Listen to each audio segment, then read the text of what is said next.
Indikasi adanya perang bintang di tubuh Polri benar-benar makin terlihat nyata.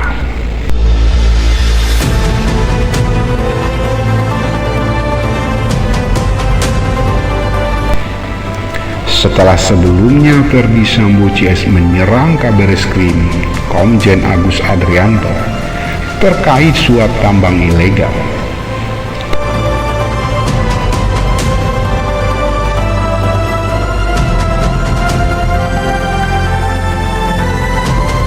kali ini giliran Kabareskrim Polri Komjen Agus Adrianto menyerang balik Ferdy Sambo CS.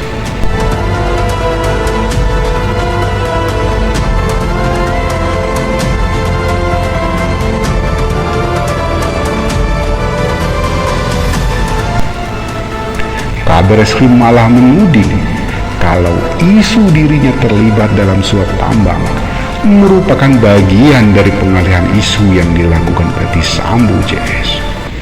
Karena kalau memang isu itu benar, kenapa tidak diproses?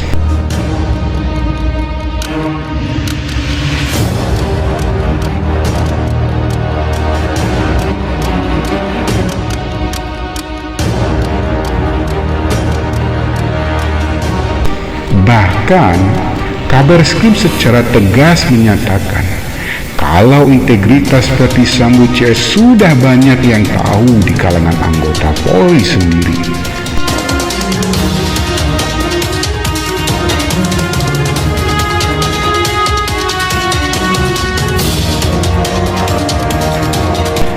Sebagai contoh, soal kasus pembunuhan Brigadir Joshua yang saat ini dalam proses sidang dengan Ferdy Sambo CS sebagai tersangkanya.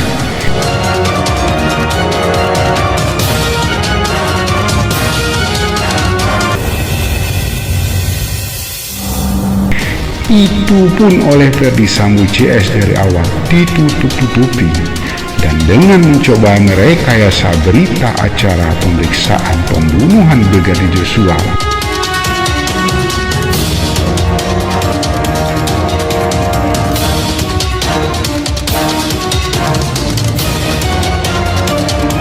Seolah tidak ingin menjadi pihak yang dituding mentersangkakan Ferdy Sambo CS.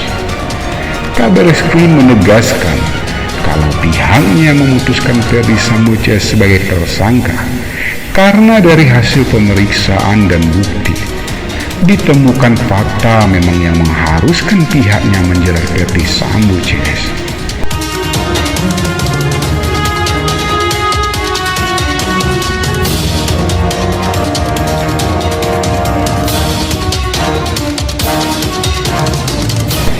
Bahkan hal ini pun diperkuat lagi dengan rekomendasi dari berbagai pihak seperti Komnas HAM, tim khusus, termasuk tuntutan masyarakat, apalagi sampai mendapatkan atensi penuh dari Presiden Jokowi.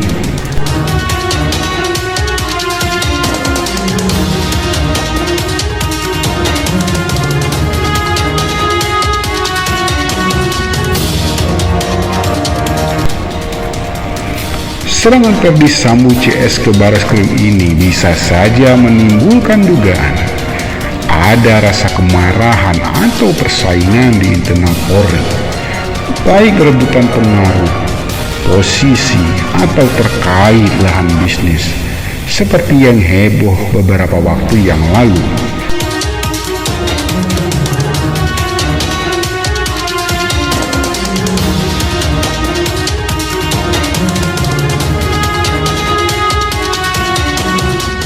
Jawaban tegas Kabareskrim Polri atas tudingan dirinya menerima suap tambang ilegal ini berawal dari munculnya video pengakuan dari seorang pengepul batu bara tanpa izin di wilayah Kalimantan, tepatnya Kutai Negara, bernama Ismail Bolong. Ismail Bolong mengakui kalau dirinya menyetor uang untuk Bareskrim sebesar 6 miliar dengan rincian 2 miliar per bulan dari bulan September 2021 sampai November. Meskipun kemudian Ismail Bolong meralat apa yang dikatakannya dengan dalih mengatakan kalau dirinya dalam kondisi ditekan dan diancam oleh mantan Karopaminal di Propam Polri Hendra Kurniawan. Tetap saja statement dalam videonya mengundang perhatian publik dan membenarkan dugaan banyak oknum pejabat Polri yang bermain di tambang sebagai lahan pemasukan. Mantan Karopaminal di Propam Polri, Hendra Kurniawan sendiri mengakui kalau dirinya pernah menyelidiki adanya dugaan setoran dari tambang ilegal ke Bareskrim Polri.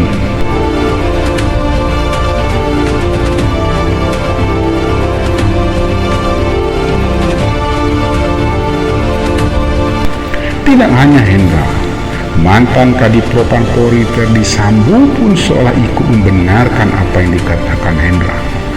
Ferdi Sambo mengatakan kalau dirinya pernah mengusut serta membuat surat laporan yang bersifat rahasia terkait nama-nama perwira Polri yang dicurigai terlibat dalam jaringan bisnis mafia tambang ilegal.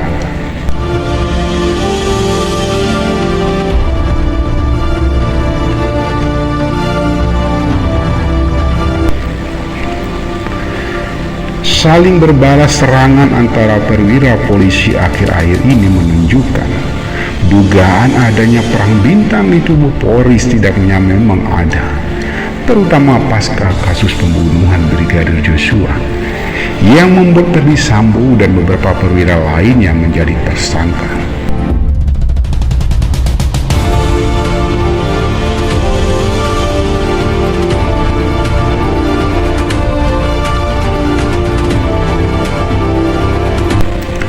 Terlepas dari adanya persaingan bisnis antara perwira, bisa saja serangan pada Kabareskrim ini karena rasa sakit hati atau kecewa dari Ferdi Sambo CS terhadap keputusan Kabareskrim yang ikut andil menjadikan mereka tersangka. Karena Kabareskrim sendiri terlihat aktif dalam pengungkapan kasus Ferdi Sambo, bahkan langsung memimpin proses olah TKP.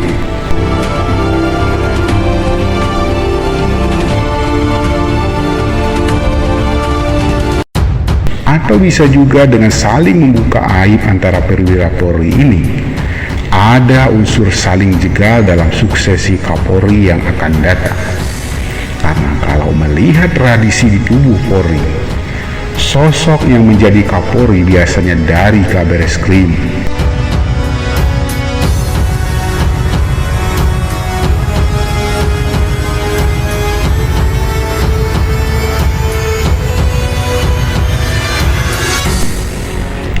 Apakah dengan saling buka aib ini sebagai langkah Ferdi Sambo CS untuk menjegal Agus Andrianto sebagai calon Kapolri dan diganti sosok geng Ferdi Sambo CS?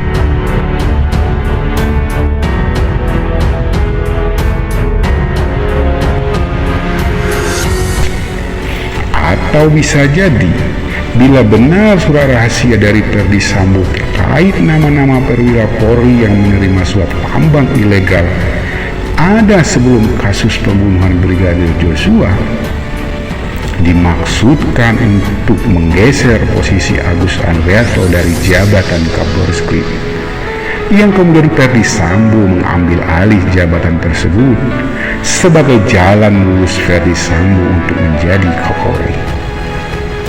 Semua kemungkinan bisa ada, apalagi keberadaan antara geng di tubuh Polri makin terlihat jelas. Pengakuan dan serangan dari Ferdi Sambo ini bisa menjadi pintu untuk Kapolri membuka dan memberantas oknum Polri yang bermain dan membacking segala sesuatu yang ilegal. Ini adalah momentum bagi Kapolri untuk bersih-bersih di tubuh Polri terhadap oknum mengakibatkan buruknya citra polisi di tengah masyarakat.